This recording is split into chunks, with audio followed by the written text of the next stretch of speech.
of anxiety and pleasure. It represented a great moral danger and potential weapon. Plato believed that we laugh from feelings of superiority over other people. Aristotle saw the cathartic potential of both tragedy and comedy, but believed where tragedy had dignity, laughter was intimately related to ugliness and debasement. The early Christian church denounced laughter on the grounds that Christ wept but never laughed. So weeping alone led to unity with God. And while early church luminary St. Augustine saw it as human, he relegated it to the lower part of humanity. Over the centuries, fierce debate emerged about the role of laughter in Christian faith and whether God approved of it. A debate of interest to humour scholar and researcher Jessica Milner Davis. Does God approve of laughter? Is it holy to regard the world and the things that happen in it, which are so tragic, with a humorous twinkle in the eye? And in the medieval era, there really were two very distinct camps of thought. One was that, yes, civilised laughter, called eutropelia, was indeed permissible. And the other camp of thought was, no, there is almost nothing about humour and laughter in the Bible, and therefore, by definition, life is serious, God is serious, and the sins of the world are so monumental that it cannot be good for a Christian soul to laugh. Always look on the bright side of life. The release of Monty Python's Life of Brian more than 2 decades ago triggered a storm of protest. Just before you draw your terminal breath. It was condemned by some outraged Christians as blasphemous filth, a view not shared by Anglican priest Bill Beagley. I rolled around laughing. I thought it was wonderfully funny because it did something I think the church hasn't been good at. It took a religious theme into real life. And the Monty Python crew, I think, weren't trying to belittle religion or Jesus. They were belittling real life, using that vehicle. I don't know, somebody was asking me about it. Anglican clergy Bill Beagley, Howard Langmead and Bishop John Stewart believe in the value of laughter and affirm its place in the church. After hours, Howard Langmead hones his evangelical skills, doubling as a stand-up comic, which often comes as a surprise to his audience. Often I find laughter is a release of tension, particularly if I'm doing comedy in pubs, because being a priest in a pub creates tension. And I've learned to play with that tension, build it, and then break it. So if I say something religious, like, I've met Jesus, you can feel a tension in the crowd rising. And then I break that by saying, yeah, and when I met her, she was in a psych hospital. I think humour, by its nature, asks you to look beyond the logical realities. A joke is funny because you suddenly realise it's impossible. A chicken just doesn't think why it's crossing the road. It's that realisation that makes you laugh. And within church too, within the religion, we're asking people to look beyond the world at something greater. So humour almost provides a way of understanding that there is more, there is something, and it can be a joy and an ecstasy even to find that greater reality. The trio's commitment to humour earned them a place in Melbourne's Comedy Festival. They packed the Anglican Cathedral with their comedy act, Stand Up for Jesus. I became a priest. I almost would have become a priest just to wear this. Isn't that wonderful? It's a beautiful thing. And the most beautiful thing about it is, the moment I have it on, I'm Darth Vader. I preached once at Christ Church St Kilda. I was preaching about sin. So the vicar put a great big billboard out in front of the church at St Kilda, and on it was the notice, if you're tired of sin, then come inside. And underneath somebody wrote, but if you're not, ring 211 3744. It was the first such event in the cathedral's history, and especially memorable for the three performers. To me, the best moment was actually 10 minutes before it started, and I went into the cathedral and there were people looking for a seat. The place was packed. Suddenly I thought, it's working. They've actually turned up. And then when I went on stage and the first joke and they actually laughed, that was the relief point. And I thought they lifted the roof of the cathedral with the laughter. It was fantastic. My best moment, I think, was 10 minutes after the show, in the sense that we realised that they had laughed, and because you do take a risk with humour in the church. Some people find humour very enjoyable in a church, others recoil at it. Whereas the church is able to celebrate the tears and the painful dimensions of our life fairly well, I think, in fact, we're quite good at that. We're not good at celebrating humour, the laughter, the joy and the gladness of life. I think you can go from 1 week to the next in some churches and there's not even a smile, let alone a laugh. We interview candidates for the ministry and you never ask them, do you have a sense of humour? That should change. It should be top of the list. We ask them all sorts of things about their prayer life, indeed even their sex life, but we never ask them, can you make anyone laugh? For Howard Langmead, what he sees as the legitimate primacy of laughter and humour in Christian faith has gone largely unrecognised and undervalued. Despite opinions to the contrary, he sees a call for a humorous take on life in biblical texts. I think for the Western church, our tradition basically has been very serious. There's been a focus on the judgment of God rather than the enjoyment of God. When Jesus went into a particular town, he was expected to pay a tax rather than getting uptight or judgmental. He sends one of his disciples off to get a fish, opens a fish's mouth and takes out a coin and pays the tax. I mean, that's like street performing. That's comedy in the street. And I think you're meant to laugh at that sort of thing. And when he looks at, the flowers in creation, and he looks at these flowers there and says, Solomon wasn't so well dressed as that flower. I mean, that's a gag line. These days, for Howard Langmead, humour is central to both how he defines himself and how he lives his life. But this was not always the case. In my personal life now, I find humour is a way of looking at things. There was a time when humour wasn't my main approach to life. There have been times in my life when I've actually been quite depressed and I've had to work through some fairly big issues. But what I discover now is when I'm in situations, including difficult situations, one of the questions is, what different perspectives can I put on this? How can I look at this in a different way? I just imagine God looking down and smiling. And I think, yeah, in most situations, there is some perspective at which you can smile at this. It stops me getting uptight so often. Here, put the hands on the tummy and feel the laughter all the way through your body. On the word go, let's go. Ha! Ha! Ha! Ha! Ha! To Peter Crofts, humour is a serious business. 30 years ago, he established what he describes as the world's first humourversity and has been running humour, comedy and laughter workshops there since 1982. So, how does that feel? Good. Hey? Feels great, doesn't it, eh? So that's the beauty of laughter. It brings us all together, okay? It doesn't separate us if it's used positively. His belief in humour had a much earlier genesis. As a sensitive child, he developed a reliance on comedy to help him through difficult school years. I was dyslexic. I used to blush more than the school toilets flushed. So there was plenty of reasons why the other kids attacked me, but I'd go home and I would write lines and I'd come back to school the next day. Is that your nose you're eating a banana? You've got the type of face that grows on a person. I'm only glad it didn't grow on me. It's the little things in life that count, so why don't you use your head as an outsider? What do you think of the human race? I got pretty good at pushing people further and further and further and further and further away. I used humour as a defence. In adulthood, he became a highly successful comedian with live gigs around the country and a range of television appearances.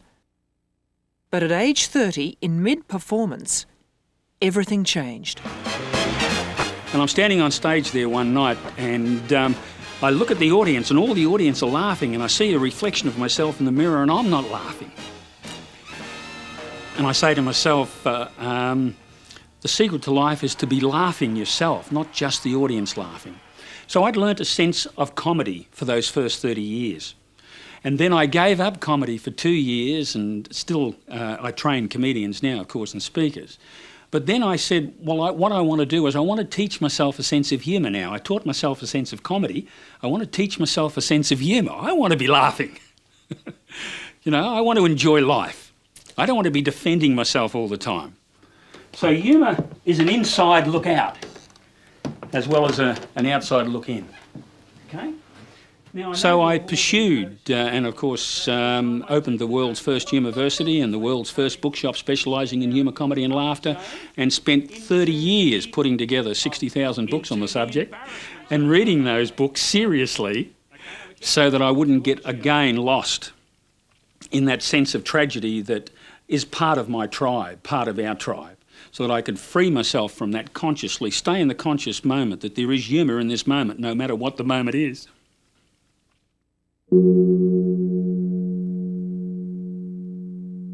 Ladies and gentlemen, Jerry Lewis. An interesting statistic that was done based on a Time survey in 1979 shows that while Jews made up 3% of the population in America, they made up more than 80% of professional Jewish comedians. Historian Mark Baker is an academic with more than a passing interest in the comic. Struck by the high representation of Jews in the field of comedy, he convened a course at the University of Melbourne called Jewish Humour from the Bible to Broadway. Jews are classically known as the people of the book, but I think it's more appropriate to call them the people of the joke. The joke came off the pages of the book when the secular modern Jew was born in the 19th and 20th centuries. And in part, the reason is that Jews have always occupied a kind of marginal outsider position within the societies in which they lived. Sir, do you know what a wrench is? A wrench? That's where Jewish cowboys live, a wrench. Do you know why a cow wears a bell? Because his horns don't work. So you have, within American Jewish comedy, you have everything from slapstick, so the Marx Brothers, Jerry Lewis, the Three Stooges, who themselves are a form of comedy that relates to Yiddish stereotypes such as the schlemiel and the schlemazel, the person that's always tripping over themselves. Milton Berle and Woody Allen, of course, the Jewish neurotic image. Sit. Zug shalom. Shake hands. For Mark Baker, the link to humour reflects not only the traditional outsider status of Jews, but is also part of a Jewish consciousness. Yiddish-speaking dog in Australia. This consciousness stems partly from observance of Jewish faith, with its minute attention to detail, and partly to the tradition of Jewish commentary, with its arguing over the Talmud. A traditional Jewish text is about argumentation between rabbis, and I think it's that tradition of arguing, of coming in from the margins and almost interrupting a joke before the punchline is told. It's the tradition of analysis that you find within Jewish culture, the attention to minute detail. I like flying. I like those little bathrooms that they have on the plane. It's kind of so Jerry Seinfeld, for example, who is a modern humorist who observes detail in daily life, you could argue he is a secularized version of a very traditional Jewish consciousness which focuses on detail in everyday life. You know, that's why they call it standby. You end up standing there going, bye. I didn't, yeah. It's a kind of love of life, an affirmation of life, while at the same time recognising its tragic flaws. What humour has always done for Jews through the centuries is created an ironic position against the world. The world is subverted by creating a humorous joke about it and therefore used as a kind of inner spiritual weapon in order to survive the day-to-day suffering that Jews have experienced over the centuries. The idea of subverting reality through humour met its ultimate challenge in the horror that was the Holocaust. For Auschwitz survivor Abraham Sickert, humour was not only a way of enduring the moment, but it ultimately became the means of his survival. In German, it's called Galgenhumor, the humour that a man has got on the gallows before he dies. It is the story of the man who comes up on Monday morning to be taken out to be hanged. And it is a raining morning, and he looks around. It's going to be a very miserable week, isn't it? This is the humor. It works. It's hard for people in normal life to understand it, but it definitely works to alleviate, I would say to ameliorate the impossible position. Abraham Sickert survived 4 years in a ghetto in the Polish town of Lodz. At age 14, the future professor was a young established poet and member of the Illegal Writing Club. In 1944, at age 18, he was sent to Auschwitz concentration camp. But then I realized that there are people who survive by sheer willpower not to let themselves be depressed by what is inevitable.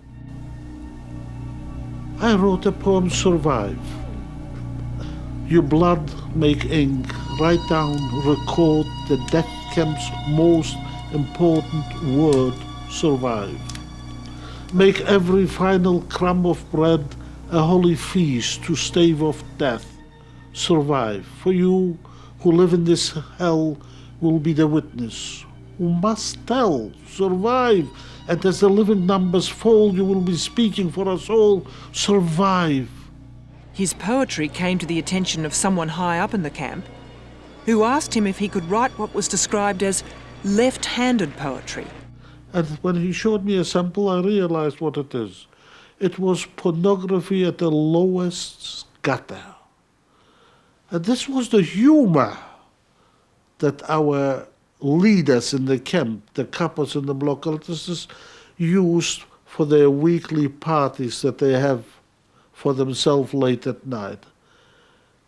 And so I wrote something. I wrote a monologue called The Largest So-and-so in the World.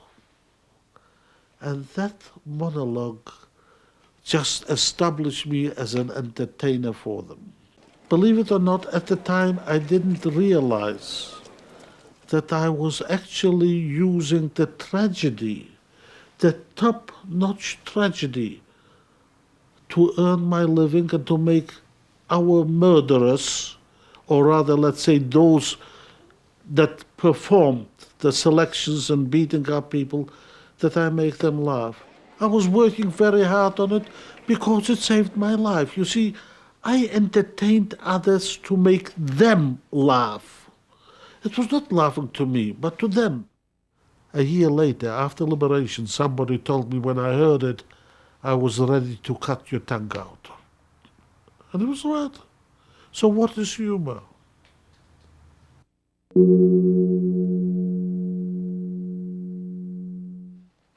Lawyer and Rabbi Label Wolf is from the Hasidic tradition of Judaism. He's also an educational psychologist and international lecturer. He distinguishes between various levels of laughter and humour. There are words like laughter, humour, joy, smiling, all nuances of something very similar, and yet in the West we don't distinguish these sufficiently.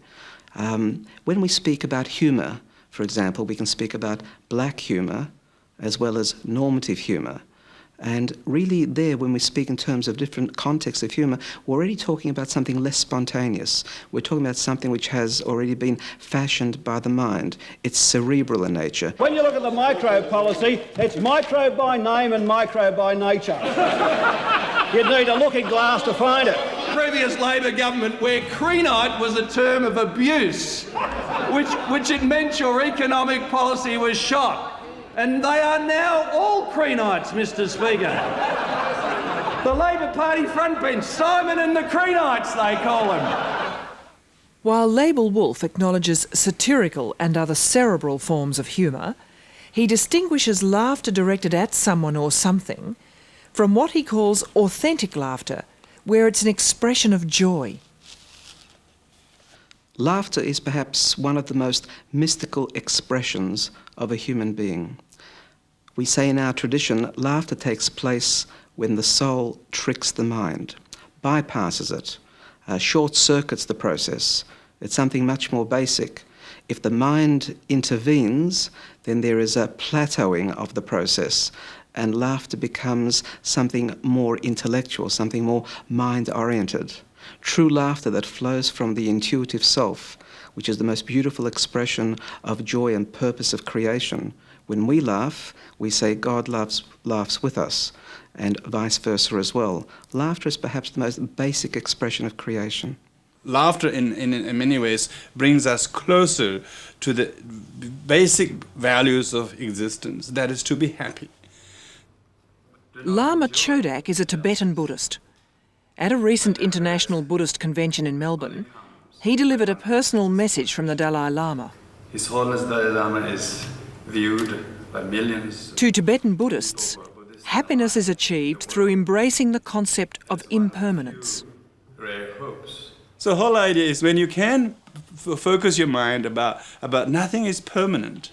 No matter how tragic it has been, it's no longer is. It's only our illusory mind replaying a tape that we didn't perform very well. You see, so laughter is actually learning how to move on and not blame the river which drowned your shoes last year when that river is not there. You know, that river would have long gone and merged with the main ocean. When our mind is at best at ease with all the things as they are, then that laughter becomes very like the laughter of an unassuming child, a baby. We are not able to laugh like that because we become too sophisticated. So most spiritually evoked joy or bliss is meant to bring us back to that our innocence where we actually feel the purest sense of ourselves. To many people, there's no closer link to the innocence of childhood than that evoked by the vision of a clown. Clown doctors have long had a presence in children's wards. But Dore House in suburban Adelaide is a hospice. These aren't just physical changes, there's that huge change. It's one of the only hospices in the world that has clown doctors. Just take off where we left off. Or Jenny Thompson-Richards and Diane Bodine Walters are clown doctors with theatrical and social work backgrounds. Transition for her. Their work affirms the value of humour and laughter for people at their most vulnerable. I think here in the hospice, people do know the power of laughter. It's not just us who are the funny people. The nurses are really funny. We hear lots of patients laughing. I think here people do really value laughter because of this very special situation where people are knowing that their life is limited. The kind of humour that we are interested in is the humour that actually allows people to embrace the deep things and to be connected together with each other. I always fool the doctors with this trick. There is a very fine line between laughter and tears. I think one can flick into the other. I'm sure that we've all experienced that, and I think of that quote, there's a quote of Oscar Wilde's, "Where there's sorrow, there is holy ground." So we have to be prepared for people to want to cry rather than laugh. And for me, they come from the same place. They come from a deep place in the heart. Professor David Currow, as director of the hospice, was instrumental in introducing the clown doctors. He sees it as a modality that reaches people in a special way. Would you like a Freddie feel-good little shoulder massage? Yes. There you are. Might as well add a CAT scan in there as well. Hey? Oh, having a little fight together. We all think clowns are for kids. I think one of the big challenges is that for all of us, there's a child inside. And in people facing a life-limiting illness, whether they're in a hospice or a palliative care unit, there's a real opportunity to open up parts of their lives that are really important to them. Hello. Do you remember? How are you, Professor? I'm Professor today. Yes, you can read. Dr. Whoop. Hello. Yeah. She thinks she's Professor. Excuse me, Professor, it's just whoops. Without the That's what I said. Dr. Whoops. The humour of the clown doctors is humour that is universal. So much work in this, so much love and so much caring. Oh, and we do love you very much. I think the important issues are that clowns, like the fools in Shakespeare, are actually wise. They are wonderful people readers. But there is also an aspect to a clown which isn't quite human, and it's safe to tell a clown absolutely anything because they're not going to cry. Clowns don't react that way. They have a smile painted on their face, and it's a safe environment in which to explore some of those issues. It is also an opportunity to really tap into all that person is. Yes, pop it up there. What about gentility? And gentility for you, that's a good one. Gin? Yes, which is your cup? Gin. Gentility. Did you say a little bit of gin? There's an assumption for many of us that as we face the crisis of death that we will suddenly become nice, or we'll suddenly lose our sense of humour and become sombre. In fact, the people that I see become more themselves. The facade goes, the face to meet the faces is no longer there, and people are far more transparently themselves. And humour is one of the tools that we can tap into in that transparency. It's lucky for you, Teapot. Those who've embraced a philosophy that affirms the life-enhancing power of laughter believe it breaks down barriers and brings people together in a shared experience. This is the king, this is the queen, this is the princess. They see humour as shedding light on the human condition and offering a more authentic and enriching way of looking at the world and its challenges. And now long-time student of humour Jessica Milner-Davis sees signs of a discernible shift, one that suggests a more widespread recognition and celebration of the role of the comic in human affairs.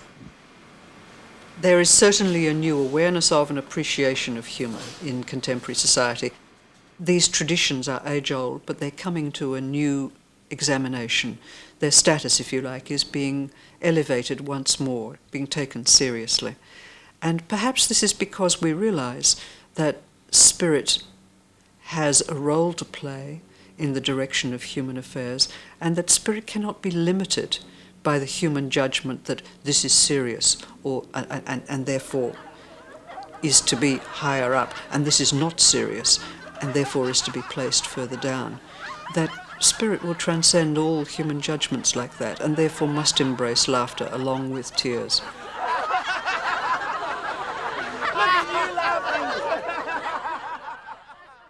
And that program was produced by Kerry Hannon. If you'd like more information on any of our programs, you can visit our website at abc.net.au/compass.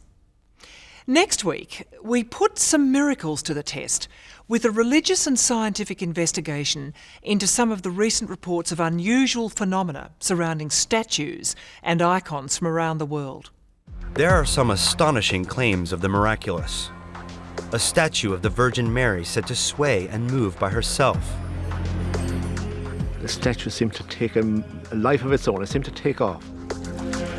Miraculous water from a New York grotto which is supposed to cure the sick. That this is the best medicine that you could possibly have. And miracle icons oozing with holy oil. I've cleaned it carefully so that there are no traces now on it. And I intend to monitor it to see if any oil should develop. Miracle statues. That's next week on Compass. I hope to have your company. Until then, good night.